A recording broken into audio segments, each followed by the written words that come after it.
ॐ तव कथामृतं तप्तजीवनं कविभिरीडितं कल्मषापहं श्रवणमङ्गलं श्रीमदाततं भुवि गृह्णन्ति ये भूरिदा जनाः। गुरुरूपे श्रीरामकृष्ण भक्त संगे प्रथम परिच्छेद। ठाकुर श्रीरामकृष्ण ताहार घरेर दक्षिण पूर्वेर बारान्दाय राखाल लाटू मणि हरीश प्रभृति भक्त संगे बसिया आछेन। बेला 9टा हबे। रविवार अग्रहायण कृष्णा नवमी 23 डिसेम्बर 1883। मणिर गुरुगृहे बासेर आज दशम दिवस। श्रीजुत मनमोहन कोन्नगर हईते सकाल बेला आसियाछेन। ठाकुरके दर्शन करिया ओ कियत्क्षण विश्राम करिया आबार कलिकाताय जाइबेन। हाजराओ ठाकुरेर काछे बसिया आछेन। नीलकण्ठेर देशेर एकजन वैष्णव ठाकुरके गान शुनाइतेछेन। वैष्णव प्रथमे नीलकण्ठेर गान गाइलेन। श्री गौरांग सुंदर नवनटवर तपत कांचन काय करे स्वरूप विभिन्न लुकाइये चिह्न अवतीर्ण नदी आए। कलि घोर अंधकार विनाशिते उन्नत उज्ज्वल रस प्रकाशिते तीन बांछा तीन वस्तु आस्वादिते एसेछ तीनेरि दाय। से तीन परशे बिरस हरषे दरशे जगत माताय। नीलाब्ज हेमाब्जे करिए आवृत लादिनीर पुराओ देह भेदगत अधिरूढ़ महाभावे विभावित सात्विकादि मिले जाए। से भाव आस्वादनेर जन्य कांदेर अरण्ये प्रेमेर बन्ये भेसे जाए। नवीन सन्यासी सुतीर्थ अन्वेषी कभु नीलाचले कभु जान काशी। अजाचके देन प्रेम राशि राशि नाहि जातिभेद दाय। द्विज नीलकण्ठ भने এই বাঞ্ছা মনে কবে বিকাবো গৌরের পায়ে। পরের গানটি মানস পূজা সম্বন্ধে। শ্রীরামকৃষ্ণ হাজরার প্রতি। এ গান কি একরকম লাগলো।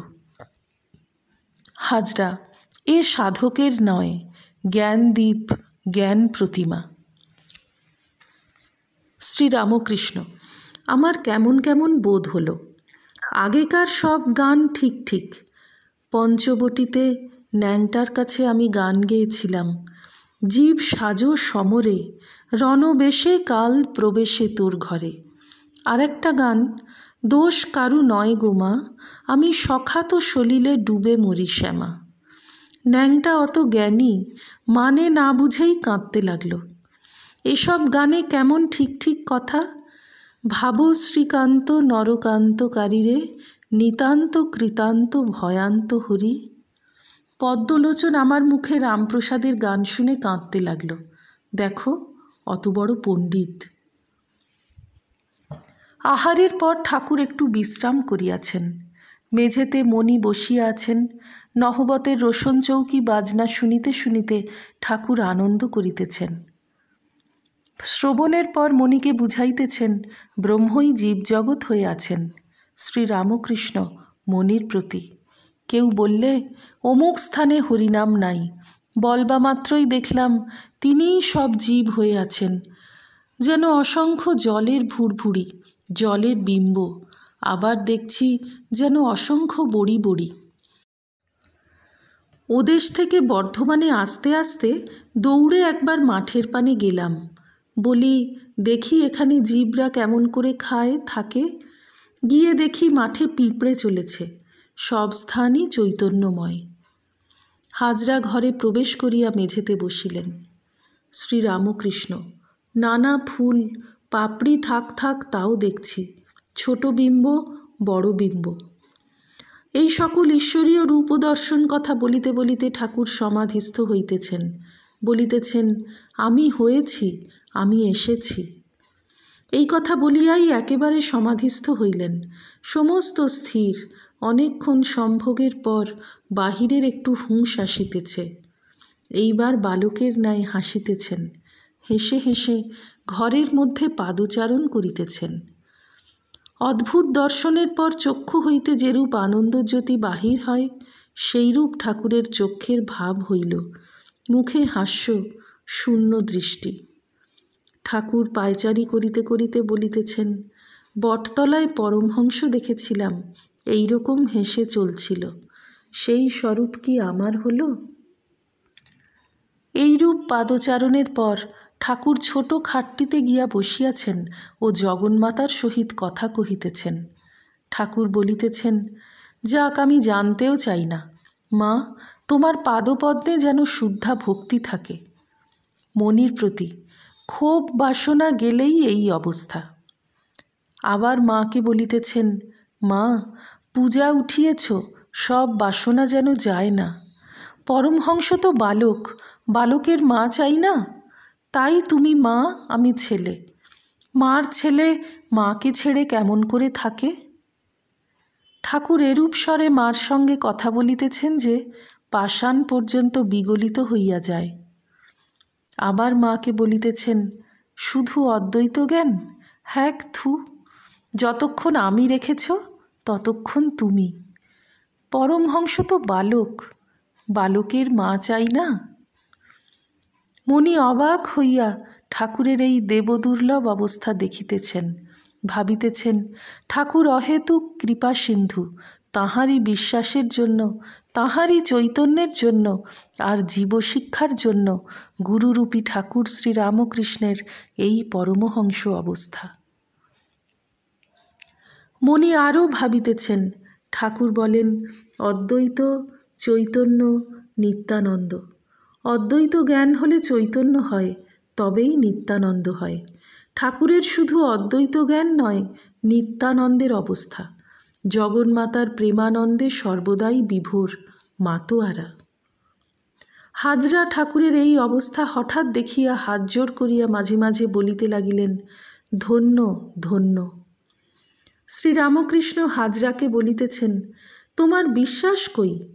তবে তুমি এখানে আছো যেমন জটিলে কুটিলে, লীলা পোষ্টাই জন্য। বৈকাল হইয়াছে, মনি একাকী দেবালয়ে নির্জনে বেড়াইতেছেন। ঠাকুর শ্রীরামকৃষ্ণের এই অদ্ভুত অবস্থা ভাবিতেছেন, আর ভাবিতেছেন ঠাকুর কেন বলিলেন ক্ষোভ বাসনা গেলেই এই অবস্থা। এই গুরুরূপী ঠাকুর শ্রীরামকৃষ্ণ কে? স্বয়ং ভগবান কি আমাদের জন্য দেহ ধারণ করে এসেছেন? ঠাকুর বলেন, ঈশ্বরকোটি অবতারাদি না হলে জড় সমাধি হতে নেমে আসতে পারে না। দ্বিতীয় পরিচ্ছেদ। আহুস্ত্বাম ঋষয়ঃ সর্বে দেবর্ষির্নারদস্তথা অসিতো দেবলো ব্যাসঃ স্বয়ং চৈব ব্রবীষি মে।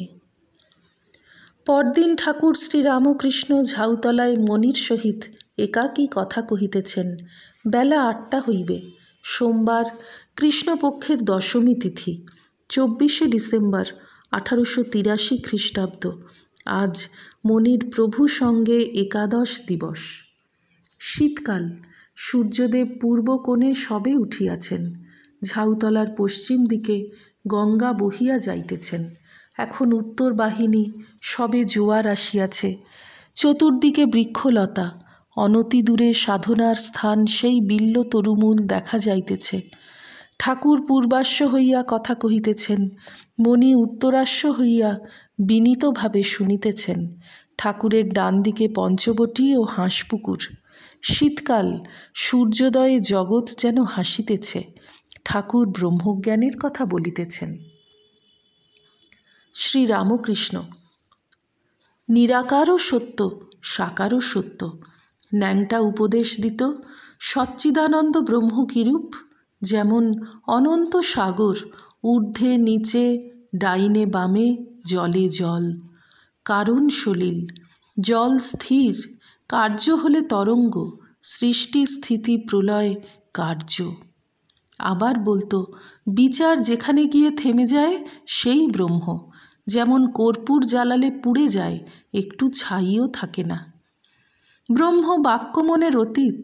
লুনের পুতুল সমুদ্র মাপতে গিছল, এসে আর খবর দিলে না, সমুদ্রেতেই গলে গেল। ঋষিরা রামকে বলেছিলেন, রাম, ভরদ্বাজাদি তোমাকে অবতার বলতে পারেন, কিন্তু আমরা তা বলি না। আমরা শব্দব্রহ্মের উপাসনা করি, আমরা মানুষ রূপ চাই না। রাম একটু হেসে প্রসন্ন হয়ে তাদের পূজা গ্রহণ করে চলে গেলেন। কিন্তু যাঁরই নিত্য তাঁরই লীলা। যেমন বলেছি, ছাদ আর সিঁড়ি। ঈশ্বর লীলা, দেবলীলা, নরলীলা, জগৎলীলা।